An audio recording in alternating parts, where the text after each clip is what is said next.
Well, good afternoon, everyone. My name is Michael Adams, and I'm president of the Nebraska World Affairs Council. I'm happy to welcome all of you to today's webinar, which I think you'll find fascinating. I'll say a few words about our organization, Nebraska World Affairs Council, and then hand it off to my colleague, Megan Hellberg, former Teacher of the Year from Nebraska, who will introduce our guest speaker, Carlos Bárcenas. So the Nebraska World Affairs Council, which we affectionately call NUAC. Our roots go back to 1972, where we started out as the Omaha World Affairs Council. 1972, so if you do the math, you'll realize that we're just getting ready for our 50th anniversary next year, which is pretty exciting. We're a nonpartisan, nonprofit membership organization, and our mission is to provide educational programming and engagement opportunities together with a number of partners for our three targeted sectors, namely students, young professionals, and community leaders, so that they may become competent, informed global citizens in this very complex and interconnected world that we all live in. We definitely encourage citizen-to-citizen diplomacy as a way to promote peace and mutual respect so that we may all thrive. Well, why do Nebraskans care about world affairs? Well, there are a number of reasons. There are economic and social reasons. Annual surveys sent home with students indicate that there are more than 120 languages spoken in the home of Nebraskans, which is pretty amazing. Nebraska ranks 37th in terms of population in the U.S., but we rank number 1, 2, 3, or 4 in a number of export categories. So you can see that we're definitely fighting above our weight class when it comes to exports. Exports, in fact, provide 62,000 jobs in the state and represent over 9% of Nebraska's economy. Our programs cover a wide range of world affairs topics, including food security, conflict resolution, climate, U.S. foreign policy, human rights, international trade, cultural heritage, and just to mention a few, but you get the idea. Well, I invite all of you to follow us on Facebook, Nebraska World Affairs at facebook.com, and learn more about our programs and events. Global citizens are needed here in Nebraska, so please consider joining us. Thank you. I will now hand the microphone over to Megan, who will introduce our guest speaker. Hello, everyone. As Michael said, my name is Megan Hellberg, and I am the 2020 Nebraska Teacher of the Year. I live in rural central Nebraska. I teach in Burwell Public Schools. I teach English to 8th, 11th, and 12th graders. And it's my honor today to introduce our guest speaker. I first met Carlos on a cold Monday night in February of 2019. We both had been invited to attend a dinner on behalf of the Nebraska Community Foundation in Grand Island, Nebraska, with New York Times columnist and author David Brooks. Mr. Brooks was spending 2 weeks in Nebraska, visiting multiple towns across the state to try to get an idea of what makes a community thrive, what weaves a community together, what makes our towns tight-knit.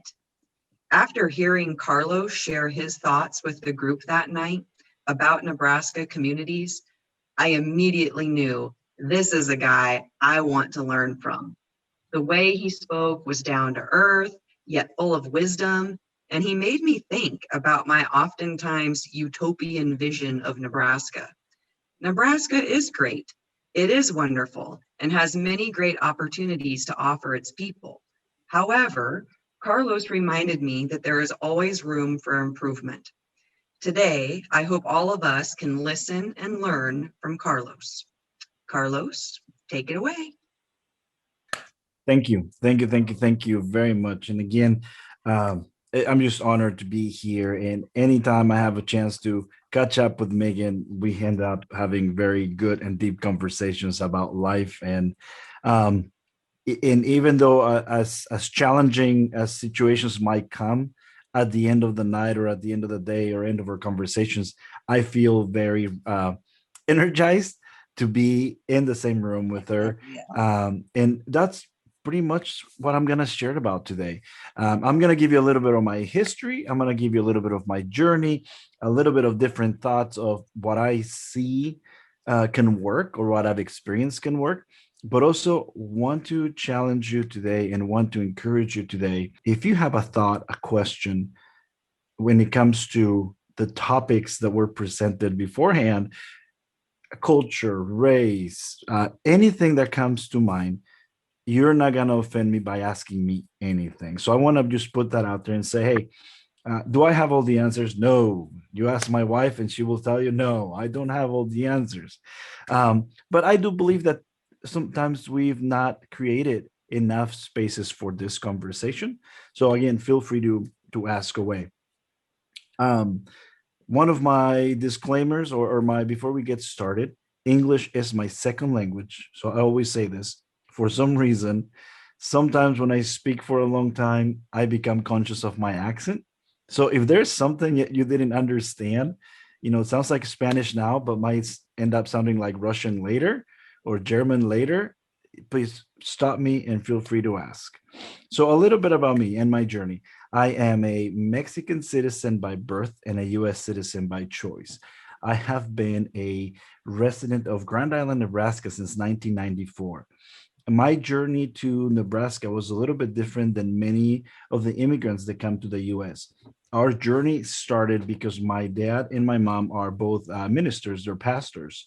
So they were invited by the Assemblies of God to come to Nebraska back in the late 80s, early 90s. There was a missionary that went to the town where we're from, which is Chilpancingo, Guerrero.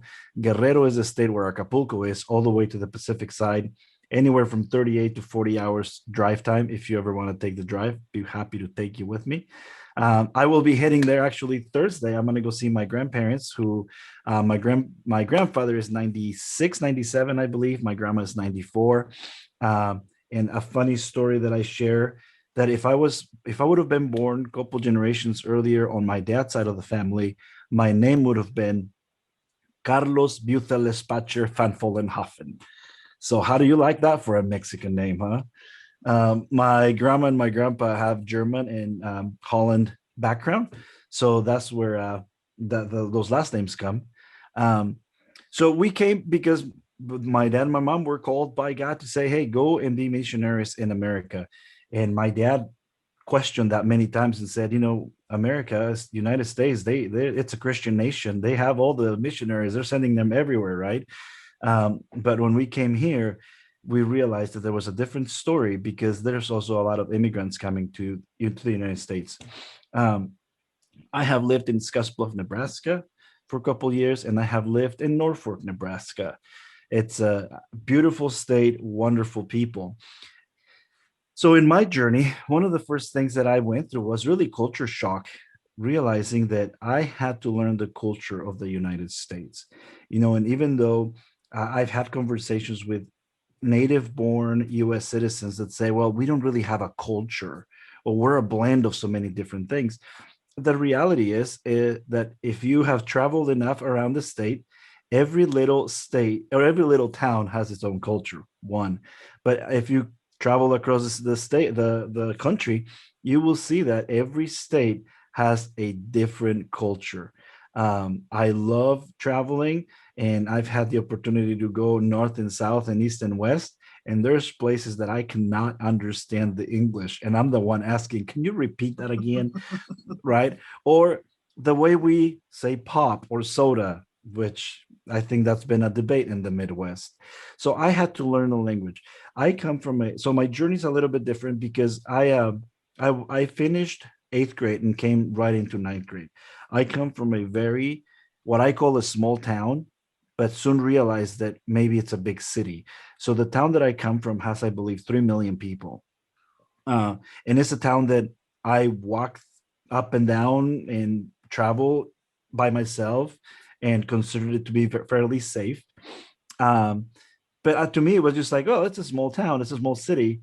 And when I came to Nebraska, especially when I got married, my wife is from the big city of St. Libory, Nebraska, north of Grand Island. So it has, I believe, I don't know, I don't even know how, I don't think it reaches 1,000, maybe 300 people. I don't even know, but it's small. So one of the big debates that we had was she didn't want to move down to a bigger city, and I didn't want to go any smaller than Grand Island. So it was a culture shock. I had to adapt. But anyway, um, the reason I got into I Choose Purple, which I will share a little bit more, is the reason I got into the work that I'm doing, building relationships and building bridges and creating places for communication It's because I met a lot of great people in my journey in the last 25 years, even from the moment I arrived to Grand Island.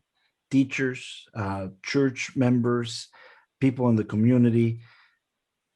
But one of the things that I started noticing, we were missing truly communicating, and some people were getting really frustrated. I quickly picked up on the baggage that saying, I am Mexican carried. I quickly learned the baggage that goes with the word immigrant and how it can be tied to documented or undocumented, or or people say, well, you're illegal or you're here legally. Well, I got caught up in all that, in the language, in the conversations, in the dislikes. Um, so I started figuring out that if I really wanted to get far and build something in Nebraska, I had to build relationships. And there was a moment in high school where I had great teachers, great people, and great friends. There was one time where something had happened. There had been a fight between, this is high school. And one of my friends, and we were having a conversation, a couple of my friends going, well, we don't like Mexicans. And I'm just sitting here, what did you say? They're like, well, we don't like them. You know that. I'm like, but I'm Mexican. His response was, yeah, but we know you. So at that moment, something clicked where I thought, we're not spending enough time getting to know each other. Now, this was before social media, and I think we can relate that social media has added more distance between getting to know somebody that looks or sounds different than you, right? I was introduced to the concept of Nebraska Nice. Now, is I want to remind you, I want to make sure that you know this. Love Nebraska. We have great people. It's a great place to be. Okay. So, but from there, I got introduced to this Nebraska Nice feeling and what it meant. Well, there is a Nebraska Nice that many of us are part of. And it's our culture, hardworking, go-getters. We get together, the rural Nebraska, the Midwest, values, family. But also in that Nebraska Nice, there is also another side of Nebraska Nice. There is the very polite racism, or the very polite prejudice, or the very polite comments that for a long time, I honestly, when something would happen, Megan, we and I have known each other for a while. She knows more than my history. We have a similar group of people that we know. But if there's one thing that and I guess maybe I'm biased because I'm saying it, but please feel free to ask around. I have not pulled the race card, meaning when something happened to me, I wasn't quick to say, well, this is happening to me because you're doing it to me because I'm Mexican, or you're doing it to me because I'm an immigrant. My parents really from the beginning taught us that, hey, you have to work hard, and there's going to be things that you're not going to like. People might not like you, but you're going to have to work hard. You're going to have to face those things. But in everything that you do, we're here to serve. So the serve mentality was always there. So let me go back to this race card.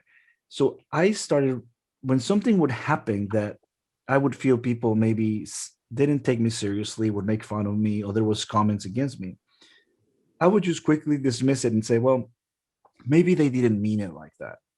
Well, maybe that's not what they meant.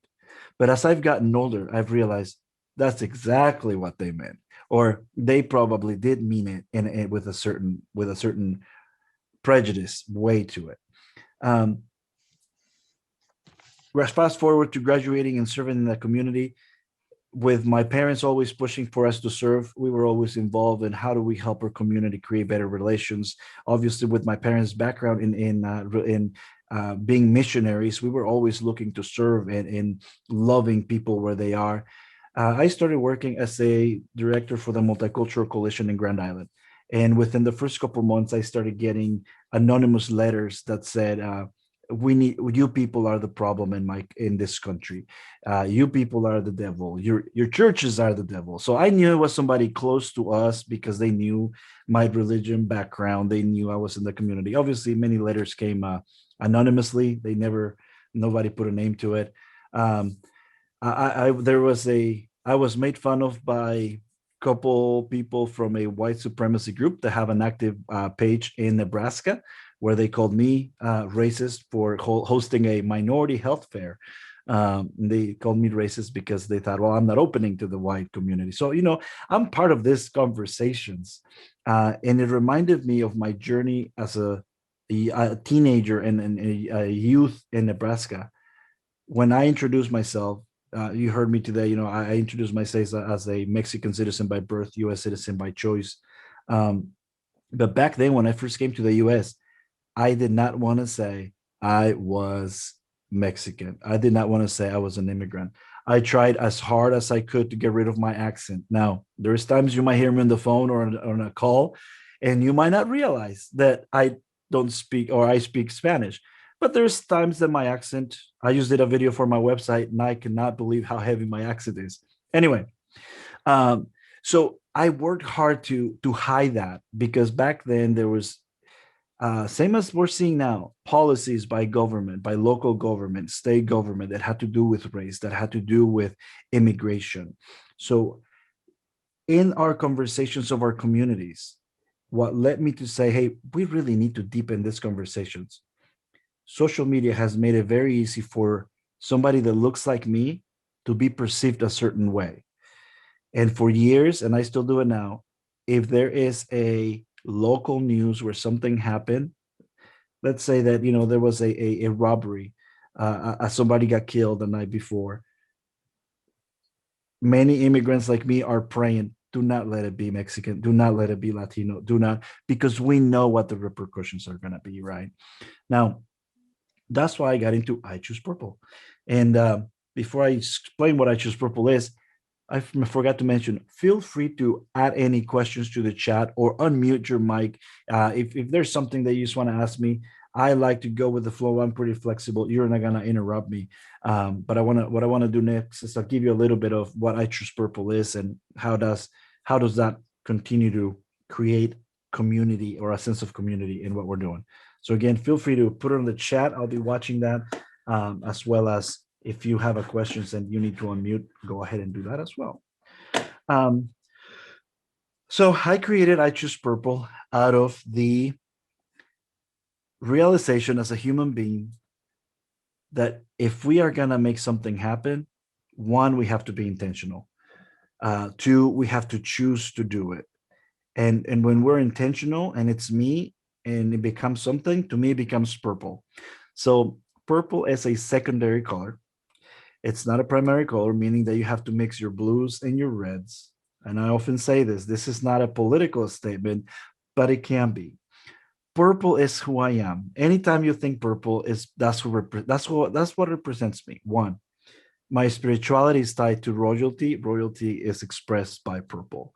My high school colors are purple and gold. Graduated from high school, so education was very important, right? The foundation, so it's purple. I currently serve on my school board of education. Our colors are purple, and that's a reminder that education and serving, it's very important. Now, leadership to me is purple. There has to be a mixing of reds and blues. So your reds and your blues can be your values, your prejudice, your biases, your likes, your dislikes. But in order to make it work, we can say, well, I'm only red or I'm only purple. Well, life is not that simple. We are not an either or. We're more like a yes and, both and we change. We're human beings. We grow. My wife and I were joking around last night, and we're talking about what was your type, or what type of men did you like? And she's like, well, I always liked tall men until I met you. And I'm like, so you settled, or did you change your mind? So we were joking, but it reminded me of today as we grow, we change, we evolve. Things that we liked, we might not like anymore, right? So this is where we really have to be intentional. So how does this fit in our communities? I'm going to share with you three areas. I don't know why it ended up looking in sets of three. And I apologize if you hear a dog barking. I think the UPS man is here. So three things. So in communities and what we do: individual, organization, community. Okay. So if we're going to be intentional in tackling issues such as the politics, immigration, relations, world affairs, we have to be intentional. But in order to change our community, we cannot change our community without changing the individual. And we cannot change our organizations without changing the individual. So we have to take a look at what are the things that we're doing to engage, and what are the things that we're looking to have sustainable change and growth.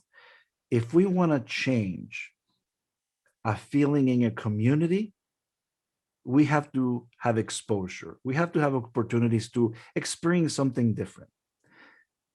If we want to change systemic racism, we have to be able to look at our systems, our groups, the way we do things in order to change that. However, in order to have change in either of those two, it has to start with me and it has to start with you. And it has to start at a point where you're willing to step into your biases, your prejudice. You have to be willing to step on something that you're not comfortable with. So let me give you a quick exercise that you can do anytime. If you have a piece of paper or your phone, or just keep it mentally. I know Megan has done this a couple of times, but I want you to write down write as many. I'm going to give you 30 seconds. Write as many identities that you have, that you identify with. So for example, I'm a man, I'm an immigrant, I'm Mexican, I'm a dad. So write as many identifiers of identity as you can. And I know if you're driving, don't do that. Just remember those. But go ahead. You have 30 seconds to do that.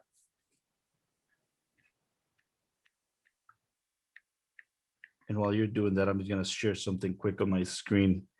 So you might have to change the way you view my screen to see it. But if not, don't worry. It's just what I shared. Individual, diversity, or individual, group, and organization, diversity, equity, and inclusion, evolving, engaging, exposure. But okay, so your 30 seconds are up. There's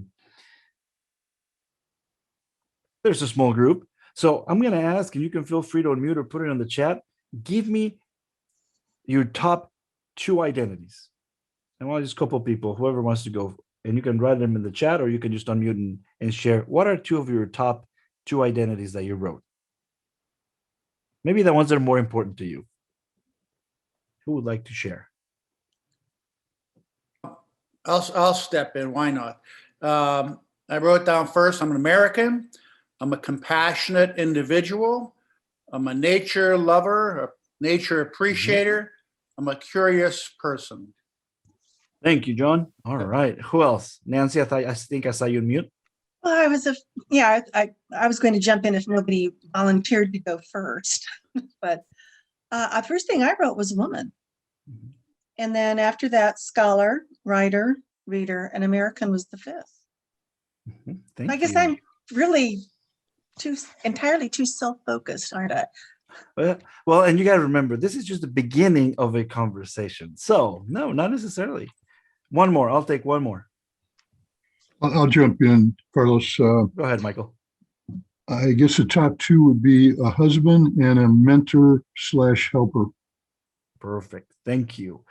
So many times when we're having conversations about prejudice, race, biases, our minds, we've been so trained to go to diversity, and the diversity means ethnic diversity.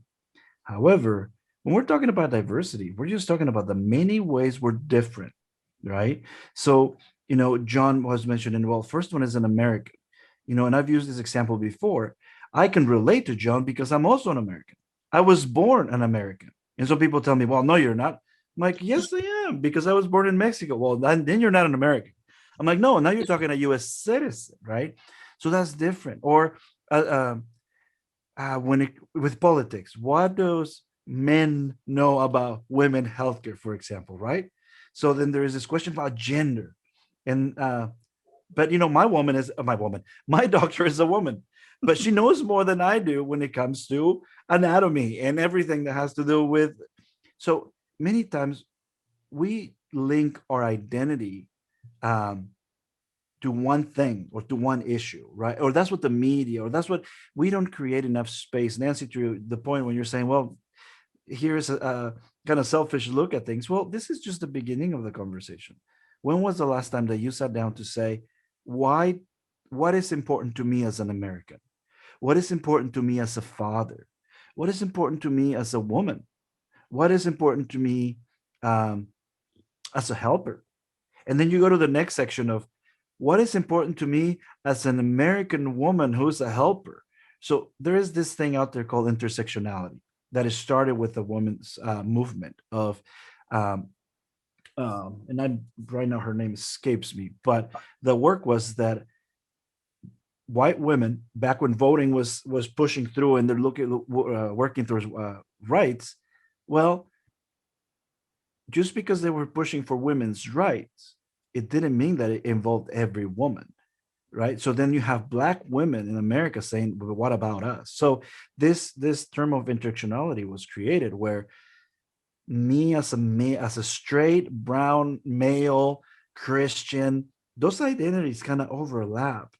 And there's also this circle dimensions of intersectionality where we have our personality, we have our age, sex, gender, age. There are things that we can't change. Then there's an outside dimensions that are things that are spirituality, things that we believe that we can change. So there's this complicated, complex system that makes who we are. So if we're gonna really talk about how do we create change, we have to be able to know first who we are and then impact our communities. I'm gonna share I use a tool called Intercultural Development Inventory, and I'm just gonna share what those dimensions are. And before I do that, I want to see if you let me see here, have any questions. I got to change my background so you can see it a little bit better. So hopefully this would work. But so again, we have to change if we want to change our communities, have to change our systems, our groups, right? But before we change our groups, we have to be willing to have those conversations. What makes it really tough is that we have some systems. We have very good people working on very troublesome systems. Now, I'm going to mention this very carefully. Don't take it as truth in the sense of, hey, he said it. No, I want to use it as an example, but and I think it's important because let's take the example of George Floyd. Let's take the example of police and what the topics of police brutality in Minnesota. You have good people working for a system that says, well, you got to do things this way, right? So that's why sometimes we think, why can't we have really good people? But once something happens, we start the same paperwork, we have the same routines, we have the same process that we've had for years that used to maybe that are producing the results that were made for. So that's why it's so hard to tackle. When I was working for a nonprofit who wanted to, or trying to come up with a way, how do we tackle systemic racism? And they really wanted to tackle just the organizations. But if I went to your work and say, hey, Betty or Patrick or John, we're going to tackle systemic racism in your organization. Where should we start? It's like, it's really kind of hard to grasp. But what if we tackle, hey, we're going to tackle these topics, and Carlos is the one that is pretty racist and prejudiced. Let's start there, right? It's easier to identify a person because our systems were creating a certain way. Anyway, we have to be able to, as individuals, willing to step in those conversations and willing to step in those conversations, willing to know from each other, willing to learn from each other, but willing to step into a place that I would call, just because you agree with something doesn't mean that you'd accept it, or vice versa. Just because you accept something doesn't mean that you agree with it. So if you want sustainable change, you have to be able to get to the place where you say, I wonder why this is important for them. I wonder why this is important to them. So let me just share this, and you might have to again change your screen in order to see it. But in this tool called the Intercultural Development Inventory, we have 5 orientations. Denial, you miss the difference, or simply, you're interested in you can see the surface differences. Let me take the ethnic example. I can hear the music. Oh, I see the food is different. Okay. Um, Even with maybe, well, just remember, diversity is more than ethnicity. This is not necessarily that people in denial are prejudiced or racist. They're not. It's just really they're not interested because they don't feel comfortable and they'd rather not jump into knowing how to work with differences. Polarization is us versus them mentality. You know, if Megan did things my way, things would be easier. Or if I did things like Megan, it could take my point of view or your point of view as a preference, but it's an us versus them mentality. Minimization is a universal view where we de-emphasize the difference since we say we're all people. We all have the same wants and needs. We're all right. We're in the same boat. And if you are from the 80s and 90s, that's what we were taught. We're all people. And we also were taught you leave things at home and not at work. And we don't talk about politics and we don't talk about religion. Right. So in here minimization, we also have something that you might hear when people say, well, I don't see the differences. So we are trying to make us all the same. Finally, acceptance and adaptation. Acceptance is uh, acceptance is you see the difference that difference makes. So you start looking, why is this important to them? Why do they do this? Why is it important to them? But you're not sure what to do. And finally, adaptations, it just bridges the differences. Um, I found a slide from the YouTube movement that kind of gives a good idea of how to put it in context. So in the male Me Too response movement, and again, this is not mine. I just found it and I thought, oh, this kind of really lays it out. So somebody in denial, it comes to, I don't see the problem. Somebody in polarization, I will help women adapt to the system. Someone in minimization, I will treat women as would expect to be treated. Someone in acceptance, I will strive to learn the culture my behaviors create for women. And finally, somebody in adaptation is I will model and hold others accountable to model behaviors respectful to women. So again, this is just why do I think, why do I like this process? I like it because it's very holistic. It takes the mind and it takes the heart. We're human beings. And it's not about, I'm going to teach you how to work with one person so that you can know how to tolerate them. No, it's how do we as individuals understand and deal with cultural differences. I've taken a little bit more than I wanted on sharing my background. So I want to make sure I open it up for thoughts or question. Otherwise, I can still share a little bit more on, well, as you get your questions ready, we have such great potential in Nebraska with all the nations that are represented in our schools, districts, in our communities. I will share in a little bit a website for a 4th Street in Grand Island where there's over 200 businesses. But if you're talking money, if you're talking economic power, there is a lot to invest in our communities. That's why we need to be able to step into these conversations of immigration, racial justice. What does that mean? What does it mean to me? What does it mean to you, to your organization and your community? So let me open it up for questions or clarifications. And while I do that, I will also share a couple links in the chat. Okay, I'll go, Carlos. This is Megan. You mentioned that you were on your school board in your community, and me being a teacher, like you said, it takes a lot of courage to bring up this topic, like for example, at a school. So I was just wondering, I know we have some other educators on this call. What is your, okay, day one of going into the meeting, how do you approach this without, like you said, oh, well, Carlos, he's the problem. He's the one, because it's kind of like that elephant in the room. Most of us know where the root of the problem is, but how do you go about doing that in a way that's not just completely mean, but also, it needs to change for your school, for your system to get better? Yeah, I would definitely say first take a deep breath, sit back and just relax. Here's the thing.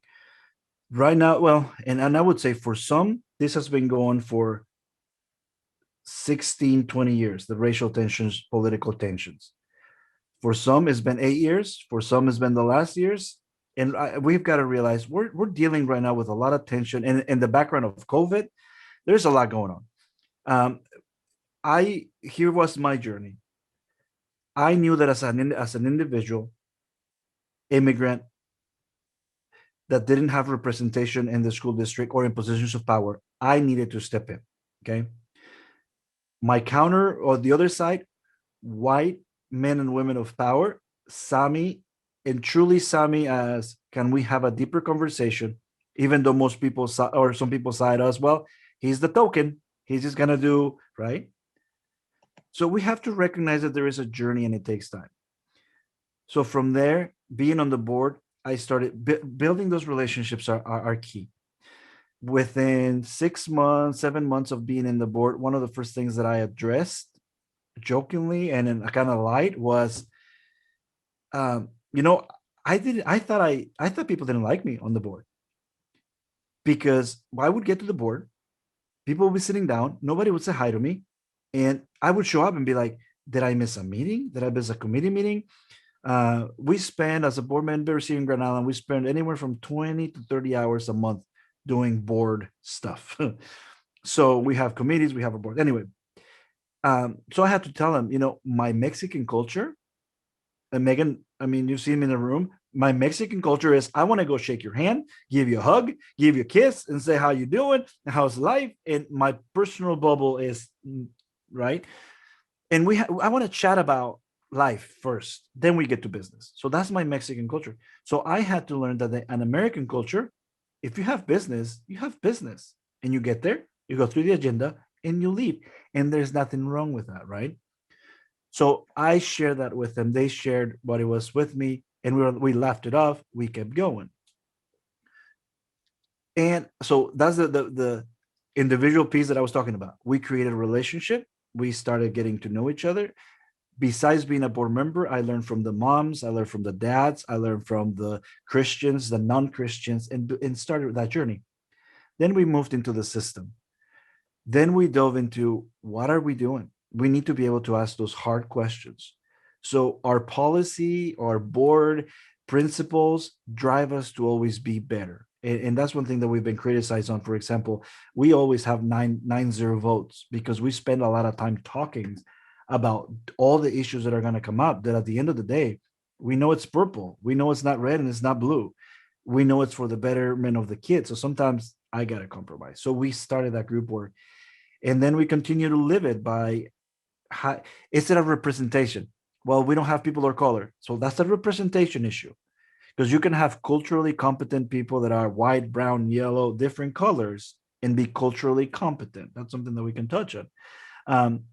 So now we're right now working on a equity push where we're pushing equity everything that we do. We know that we're never going to get there, but we know that we can make it better than it was yesterday. So we know it's a journey. So my recommendation is, yes, you've got to keep pushing. You've got to keep building those relationships. And it is a top down, bottom up, middle up and down. And I get it. There's days that we're frustrated. And with everything that is going on, that's why I felt like I didn't belong in Grand Island anymore. When I started to see people posting and commenting about race, about the masks, about COVID, and they pushed against people that looked like me, and it was people that I know and people that I go to church with and people that are leaders, then I felt like Grand Island is no longer a home for me. But Grand Island is home because here's where I feel at home. When I'm in the boardroom at the school district, when I'm playing volleyball in the community, when I'm having conversations with Megan or somewhere in Nebraska or somewhere in the United States, when I'm having conversations with people that see me for who I am and are okay creating a space where I feel that I'm worth, that I have we have value together and we're creating something together. So in our boardroom, we have cried, we have laughed, and we have yelled at each other, but we know that we have to compromise. So it is tough work. We have to be willing to create a space where you're just going to lay it out and say, okay, we're going to put it there, and you might have to come back, right? And we all know many times who the issue is. How do we approach that? Again, I've met great people in a system that is just not working. And I've also I have also met some very rude people. So, right, we're all human beings. So what do we do? So I know it's a long answer to that, but that's what I would say. Well, at the end of the day, doesn't it all come down to not just the big C communication, but the little c communication too? Because there are so many possible meanings for so many words in English that it's very possible for people to be talking to each other and think they're talking about the same thing, but really not, talking about something very different. So until we learn on that micro level how to communicate honestly, we're never going to get to the macro level and deal with big issues. Somebody was asking me, and Heather, well, I'm gonna just address both. Somebody was asking me about, do we really leave ourselves are we different at home and at work? And I think as human beings, our essence of who we are is always there. I don't know that I can change and be somebody else at work and somebody else. I don't know that I can do that. But have we stepped into being intentional? I'm having a conversation with a friend that we're really pushing some boundaries of humor and stand-up comedy when it comes to race and when it comes to sensitive topics. We were just talking, man, there's some jokes and some stuff that we say behind closed doors that, man, is pushing the boundaries. But is it okay or is it not okay? Right?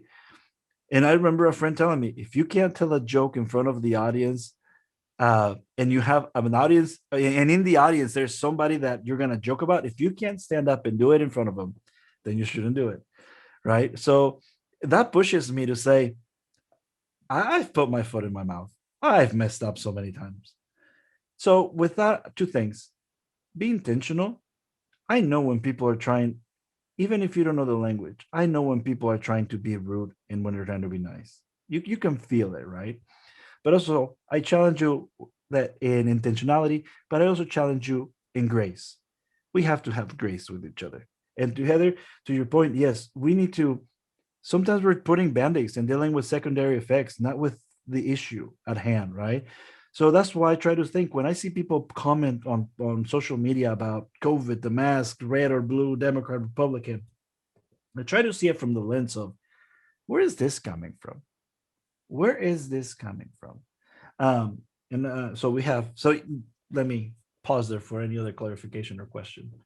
Well, in some ways, doesn't it seem to come down to we're not only divided, say, horizontally with the red blue, but we're divided vertically between our public and our private face.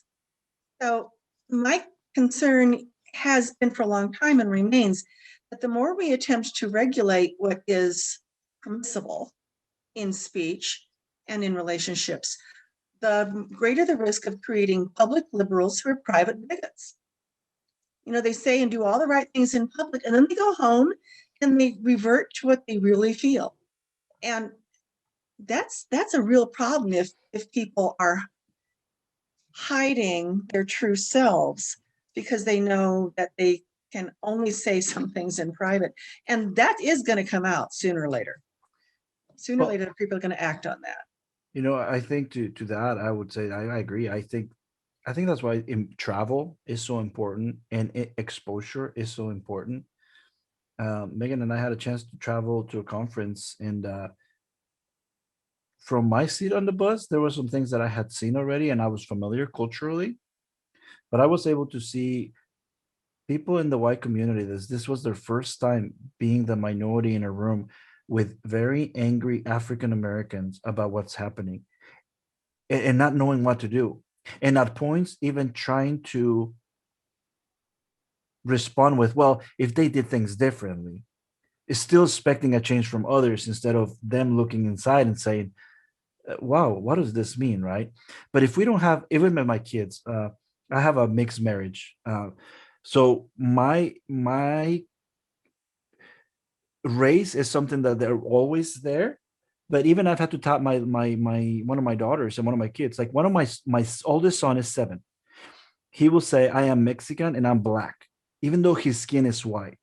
And he says that because he hears me. He knows his dad is Mexican, but he's heard me talk about race, and he's heard me talk about it with my friends or when I'm doing presentations because they come in another room, and he's heard say, Daddy is black.